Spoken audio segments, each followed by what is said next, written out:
Preview season rolls forward. Today is all about the Houston Cougars. Willie Fritz leads this Cougars team into year number 2 with his under his charge. And what will they be able to do bouncing off of a 4-8 season, 3-6? They really figured it out towards the back half of the season. Really, in the final 4 or 5 games, they really started to figure things out. Will this Houston team improve? Where will they improve? How are they going to look this year? We're going to talk about all that along with the schedule prediction, as always, at the end of the video. Make sure you stick around. Make sure you leave a like, subscribe, comment down below. Let me know what you guys think. Welcome to Armchair Analysis, this Thursday edition, June 19th, 2025. Again, hope y'all are having a good day, good week so far, and we carry it forward. If you've missed any of the other previews, feel free to go onto the channel. The playlist is there where we have every single preview from Florida State all the way up until yesterday's Virginia video. And of course, this Houston video will be added into that. So check that out. Greatly appreciated. All the support's been appreciated. And without all that said and out of the way, let's go ahead with another Big 12. Again, the Houston Cougars today. To talk about the future, to talk about the present, we must start by talking about the past. And that's 2024. This Houston team went 4-8 last year, 3-6 in conference play, averaging 14 points per game. That was second to last in college football. Averaged 22.9 points per game allowed. That was top 40. Turnover margin per game was negative 0.7. That was 115th in college football. There's room to improve, and we're going to talk about exactly where they can do that here in just a second. Of course, Willie Fritz coming into year 2 as a head coach. He's got 2 first-year coordinators coming in with him. Slade Nagel, year 1, has been with Willie Fritz before. As a matter of fact, was a tight ends coach from 2016 to 2022 at Tulane. Was there for 8 seasons from 15 to 22. A really big deal to have somebody familiar with the program in charge of the offense, really. I think Slade Nagel's a guy who we're really going to kind of see what he can do right away. As for the defensive side of the football, Austin Armstrong takes over first year as a defensive coordinator at Houston, but had spent the last 2 seasons at Florida. And I think this is going to be a really good fit. I'm excited to talk about a little bit of why I think that's a good fit here in just a second. First, though, let's talk about the offense here for a second. It's going to run through Connor Wegman. We should all not be surprised coming in the transfer portal, him and Zeon Chris. And I think Zeon Chris is going to be a guy who has some gadget formations in the system for him. But this is Wegman's show, and Wegman's show only unless he gets injured. And if he gets injured, it's going to throw a big wrench into this season. But I think they're in a really good spot. On top of that, you bring in our running back, Dean Connors, coming over from inner city rival in Houston, the Rice Owls. I think Dean Connors is going to be a really big addition to this offense, along with Rashawn Sanford, sorry. Those two, I think, are going to be the 1-2 punch at running back. Wide receiver, Stephon Johnson returns from last year's roster. And then you got Amari Thomas from UAB and Harvey Broussard from Louisiana Lafayette.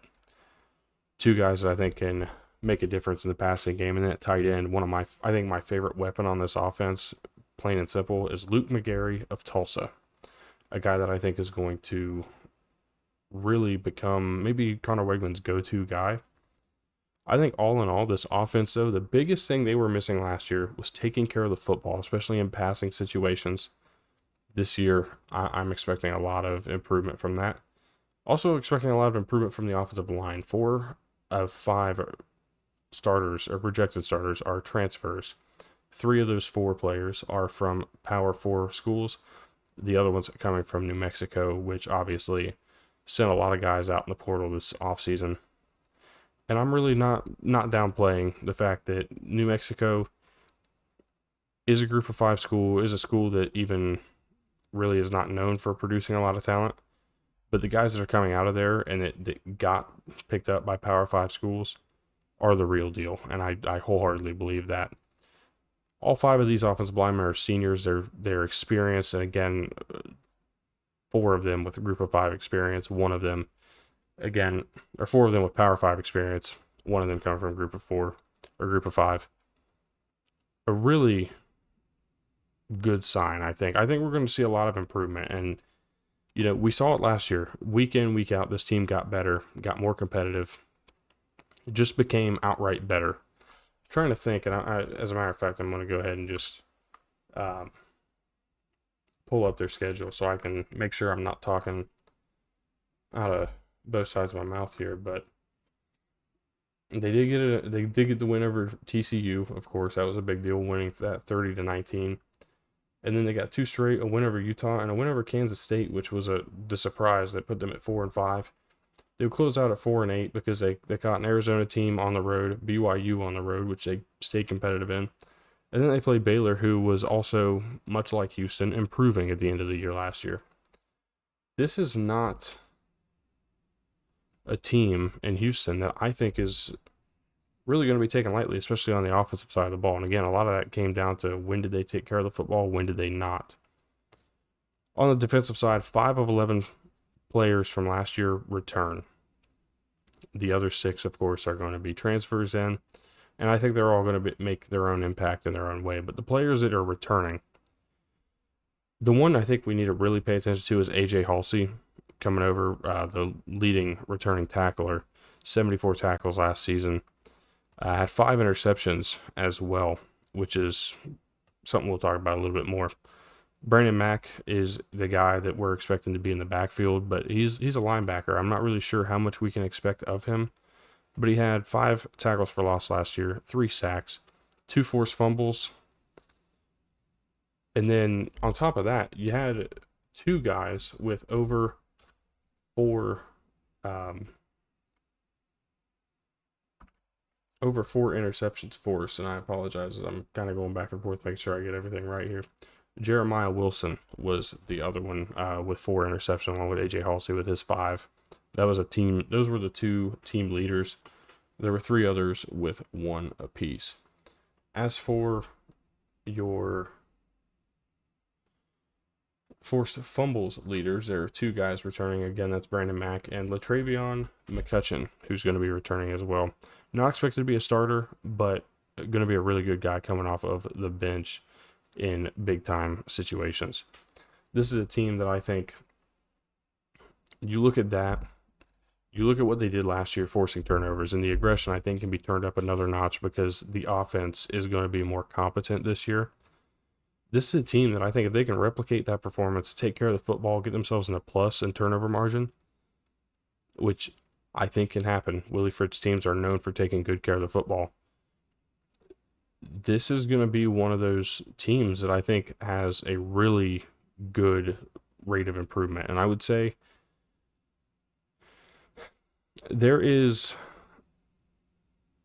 I personally think there is potential for Houston to make it to Dallas.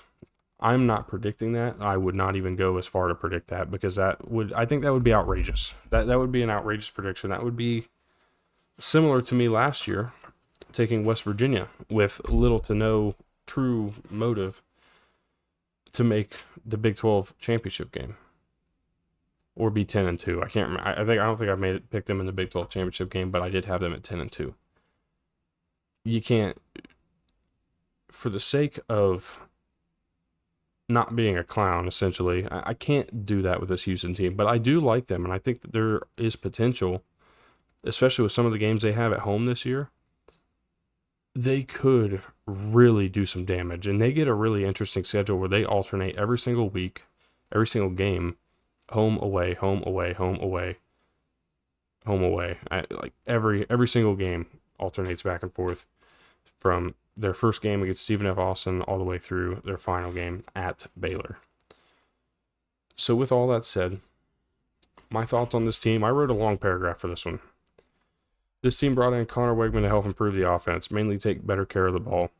If the defense can create turnovers the same way they did in 2024 and get to opposing quarterbacks, which is something they did not do very well last year, if they can improve that part of the pass rush, just getting the quarterbacks, making them more uncomfortable, this team just might make a trip to Dallas, as I just said. It's not an impossible thing to think of, but it is something that I'm not fully buying yet. And now, as a fan of Willie Fritz, as somebody who really likes what he brings to the table, I would love nothing more than to see Houston go 8-4, 9-3, and be right in this conversation. We'll see what I have, because it's an interesting schedule, and while it does alternate, it is still tough. Now, they start with, I think, 2 lighter games. They'll get to face Caden Salter at home, that Colorado team. You go on the road to Oregon State. I think that's interesting. Oregon State's obviously the tougher of the 2 Pac-2 teams remaining. Then you get Texas Tech at home, Arizona, West Virginia, TCU at home. And then your road games in conference anyways, Oklahoma State, Arizona State, UCF, and Baylor. They're not the lightest. These are not easy by any stretch, but they are not as bad as they could be. Like, it's workable, and it makes this thing really interesting. Over-under sits at 5.5. Keep that in mind as we go through. Odds to win the Big 12 are plus 3,200. Their national championship odds are plus 100,000. Nobody's really picking them to win a championship, at least a natty. Really, I'm not even picking them to win a Big 12. I'm going to be honest with you. But let's go through the schedule and let's explain kind of where I'm at. They're going to start this season with Houston and Rice, and they're going to start with 2 straight wins. I think that that's going to be pretty simple.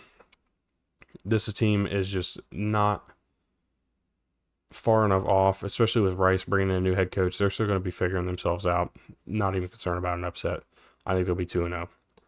You get that home game against Colorado, and I really think that the way their defense is going to play, along with the improvement of the offense, you don't have a Travis Hunter on the other side of the ball as of right now that I think is going to be somebody who steps up and is a difference maker immediately. I think Houston's going to get the better of Colorado. They'll go on the road to Oregon State. I think they'll get the win. It's going to be a tougher game, but coming out of a bye week, it's a big deal to get that bye week before you travel. Give a little more time to prepare. I think they'll be ready to go in Corvallis. You get a home game against Texas Tech, and I think that this one just comes right down to Texas Tech being better. I'm going to take the Red Raiders to get the win there. They go on the road against Oklahoma State. I've already previewed Oklahoma State. You know I'm really low on this team. I don't really have high expectations, and those expectations are not changing. I'm continuing to sit with Oklahoma State here. So you come out of the first 6, 5-1. And you're sitting here looking at 5-1 and saying, okay, depending on where Arizona State, West Virginia, UCF, TCU, really anybody in this final 6, it's up in the air. It's a volatile conference, and anybody can rise to the occasion. Anybody can drop off. You come out of that first 6 and you say, okay, we might just have something. Now, that's tough to say, and that's really tough to predict. But they may be in a really good spot. I would say they are setting themselves up well. They're going to come out of that 5-1 and get a win at home against Arizona. You saw my Arizona preview. I like them. I think they're improved. I think this Houston team is just better. This game being in TDECU Stadium. I don't know what you guys actually call it. The Houston fans, fill me in. What do you call that place? But I think they'll get the win there. You go on the road and face Arizona State. I'm going to give the Sun Devils a victory. I think that this comes down to better quarterback play and just better overall weapons. I think Arizona State is a better team offensively. 2 comparable defenses. That's where I'm getting the Sun Devils, especially at home in Tempe. All ASU there. This game against West Virginia is interesting because, again, I've said it multiple times, and I'm going to get a chance to really preview West Virginia here momentarily, actually, in the next couple of weeks. And this is a team that I'm excited for, but I just don't know what to give them. I don't know what to feel. I know what I expect. I know what Rich Rod does, and I don't need to continue to reiterate that until we get there. But I'm just not buying them as a road team. I'm not buying them as a competitor, as a Big 12 championship contender. I think this game being in Houston, if this game was in Morgantown, I'd probably feel the other way. But in Houston, I'm taking the Cougars. On the road against UCF, if you saw my UCF preview, you know this is where I have Houston slipping up again. They'll fall to 7-3 on the season at this point. And the biggest thing here, this game in the bounce house, I think UCF is going to have something they're trying to fight for. this is kind of their opportunity to do so. I think they'll get an emotional win here. You come back home, you face TCU after a bye week, and I think that this game coming after a bye week leaves something to be said. But I am too high on this TCU team currently. I'm way too high on Josh Hoover currently to think that they're going to fall in this one. I'm going to take the Horned Frogs.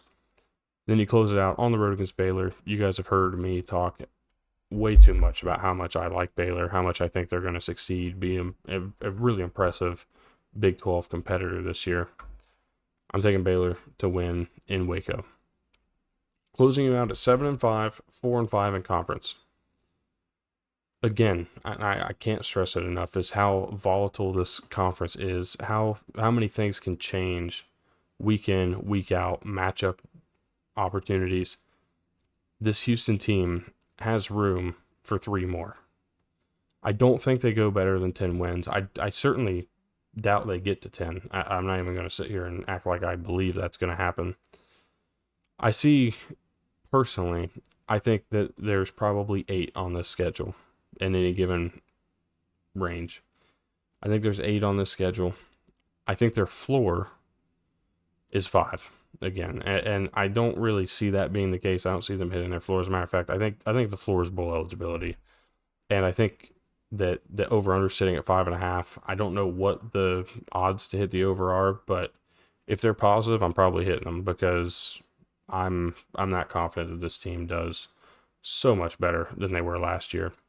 I think they'll be able to compete with the conference much better. They're starting to figure things out, and again, it starts with a really good head coach and somebody who knows how to run a program. You don't get many better than Willie Fritz in this today's era of college football. Someone who's been able to adapt and adjust to the NIL era, even in 2 schools who don't particularly have the ability to compete at that level. Adapting, overcoming, and putting together a team that has potential to compete. Again, I'm not saying they will. I don't buy a Big 12 championship berth. But at the same time, I think that anybody who rationally sits down and looks at this can say, yeah, it's not impossible to be last year's ASU on this schedule, just looking at the schedule itself. But again, who knows? Maybe I'm blowing this a little out of proportion.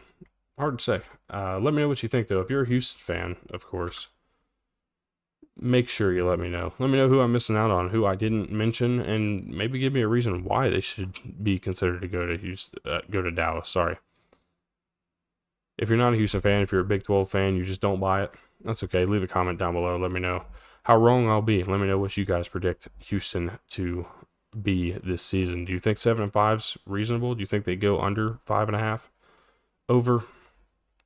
Love to hear what you guys think, as always, down below in the comments. As for the rest of the week and the weekend, we've got Michigan State coming up tomorrow on Friday. Saturday is going to be the Vanderbilt Commodores.